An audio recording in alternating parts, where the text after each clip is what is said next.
Hi, my name is David Techner. I'm a funeral director at the Ira Kaufman Chapel in Southfield. I have been a funeral director for 38 years. I came home from school not knowing that the night before my grandfather had died. They had planned the funeral for 2 o'clock in the afternoon, and I came home from school to find out that not only had he died, but he had been buried. I was very, very close with my grandfather.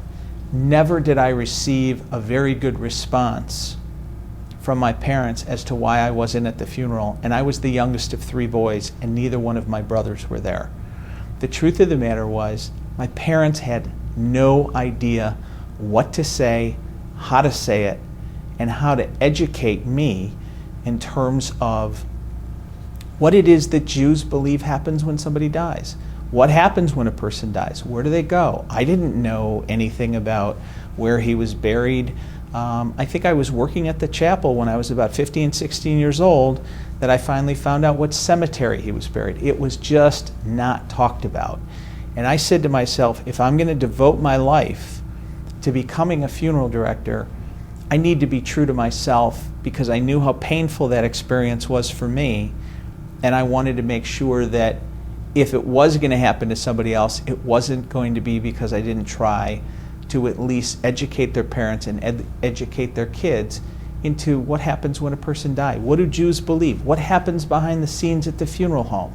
The purpose of this discussion is really to help get this conversation started, to answer commonly asked questions, and to give you a sense and a feel as to what you might say. But please understand that if you're ever stuck and you need some help, you can call the funeral home, you can email me. It doesn't matter if the funeral was at our chapel or at somebody else's funeral home, somebody else's chapel.